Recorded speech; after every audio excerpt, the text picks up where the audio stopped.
여러분 안녕하십니까? 지금 현재 40 총선거와 관련해 우리 보수파 국민들이 윤석열 대통령과 국민의힘에게 강력하게 요구하는 핵심이 뭐겠습니까?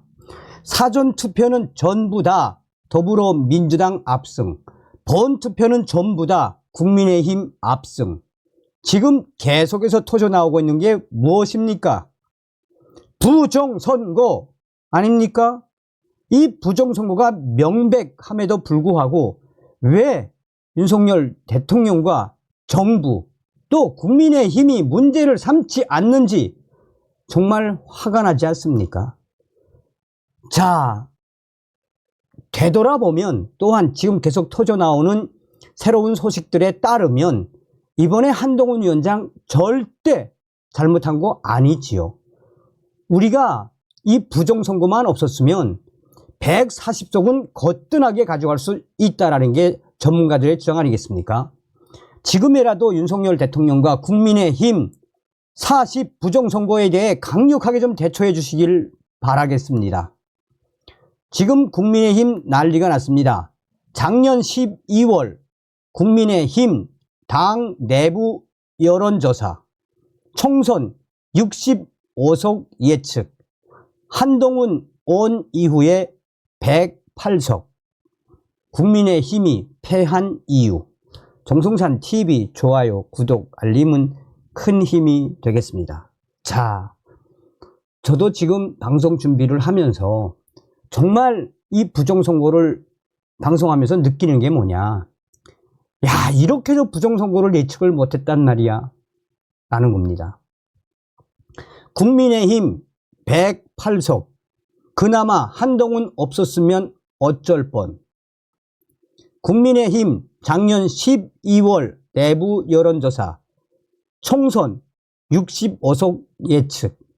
한동훈은 탈진할 정도로 돌아다니는데 정작 지원받은 지역 국민의힘 후보 일정은 널널. 스펙 딸리는 자에 밀린다며 화만 잔뜩. 선거력 떨어지는 후보들 추풍낙엽. 에이. 윤석열 대통령의 지난 2년간의 통치를 심판하겠다는 거센 역풍 속에서 치루어진 총선이었지만 집권 여당이 겨우 100석을 살짝 넘기는 108석의 성적표를 받은 것은 충격적입니다. 서울은 48석 중에 4분의 1에 못 미치는 11석에 그쳤으며 인천, 경기에서는 최악의 참패를 당했습니다. 인천은 14석 중에 2석, 경기는 60석 중에 6석을 얻는 데 그쳤습니다. 대전, 세종, 충남북은 28석 중에 6석을 국민의힘이 간신히 건졌습니다. 여야 양당의 텃밭 의석을 비교해 보면 영남은 65석, 호남, 제주, 세석을 합치더라도 31석에 불과합니다. 텃밭 의석 자체가 2배 이상 차이 나는데 더불어민주당은 지역구에서 총 161석, 국민의힘은 90석을 얻었습니다. 아무리 역풍이라 해도 후보의 개인기로 극복되는 몫이 있을 텐데 참담한 결과입니다. 국민의힘 후보들의 선거력이 떨어졌기 때문입니다. 작년 12월 국민의힘 내부 여론조사 당시에는 한동훈 비상대책위원장이 오지 않았을 때입니다. 12월 여의도 이 연구원 국민의힘 내부 여론조사 결과 충격적이게도 총선 국민의힘 65석을 예측을 했습니다. 당시에 국민의힘 내부에서도 총선에서 국민의힘이 65석밖에 받을 수 없다니 이런 충격적인 예측에 많은 국민의힘 지도부가 위원들이 술렁였습니다. 그나마 한동훈 국민의힘 비상대책위원장이 취임을 한 이후에 간신히 108석을 얻을 수 있었습니다. 한동훈 아니었으면 국민의힘은 108석이라는 숫자, 의석수 못했을 겁니다. 한동훈 없었으면 어쩔 뻔했습니까? 총선 D3일이었던 지난 7일 한동훈 국민의힘 비상대책위원장은 충청권을 좌우로 횡단하는 강행군을 펼쳤습니다. 대전에서 시작해 충남의 서남쪽 끝인 서천까지 갔다가 다시 동진의 천안을 거쳐 청주에서 끝맺는 일정이었습니다. 하루 공식 유세 일정은 10차례에 달했습니다. 그야말로 한동훈 위원장이 발에 땀이 나도록 뛰어다녔으며 한동훈 위원장이 갈 때마다 인산인해를 이루었습니다. 이날 한동훈 위원장이 지원을 한 국민의힘 A 후보의 한동훈 위원장과의 지원 유세 일정은 놀랍게도 그 후보의 그날 두 번째 일정이자 마지막 일정이었습니다. 본투표 전 마지막 일요일이라는 게 믿겨지지 않을 지경이었습니다. 한동훈 위원장은 이런 식의 강행군을 계속하다가 9일 청계광장에서의 피날레 유세 이후 결국 한동훈 탈진을 했습니다. 아마 자신이 이렇게까지 탈진해 가면서 지원했던 지역구 후보들의 여유로운 일정을 들었더라면 쓰러지면서 뒷목을 잡았을 것입니다. 정말 한동훈 위원장은 밥 먹을 시간도 없어서 라면으로 끼니를 때우고 또한 달리는 차 안에서 삼각김밥 또 일반 우유로 끼니를 때우며 불철주야 달렸습니다.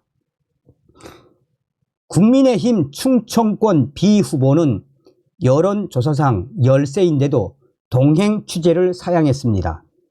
이기고 있는 후보가 부자, 몸조심 차원에서 그리고 상대 후보에게 동일한 기회를 주지 않기 위해서 동행 취재를 사양하는 것은 흔히 있는 일이지만 지고 있는 후보가 사양하는 것은 극히 이례적인 일입니다. 이런 국민의힘 의원들이 있었으니 당선될 리 만무했죠. 의아해서 알아보니 국민의힘 B 후보는 하루 종일 공개 일정이 전혀 없었습니다.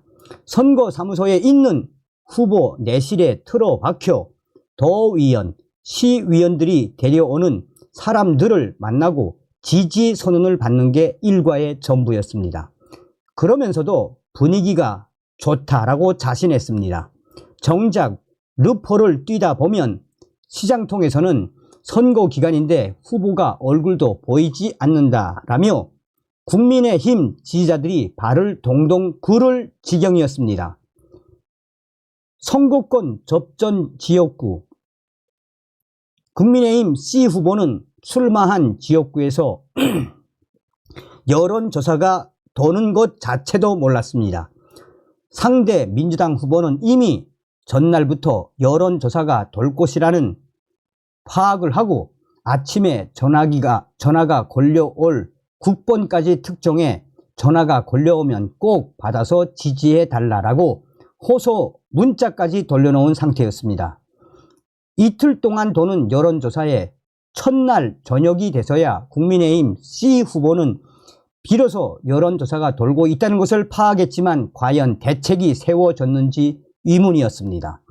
하루 종일 선거사무소로 여론조사 돌고 있던데요 라고 알려줄 조직조차 없다면 설령 뒤늦게 알았다 한들 무슨 경로를 통해 대응책을 전파했겠습니까?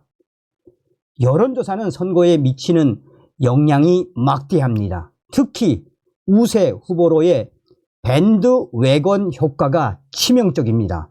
가장 치명적입니다. 선거 기간 내내 보수층 일각에서는 여론조사의 진보, 과표집 현상이 있다고 했지만 선거 현장을 들여다보면 여야 양당 지역구 후보의 여론조사 대응 조직력의 차이가 컸습니다.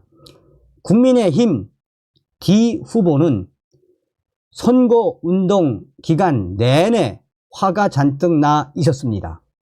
D 후보는 지역구 상대 민주당 후보의 이력을 열거하며 이 사람이 지역위원장 말고는 직업이 없다.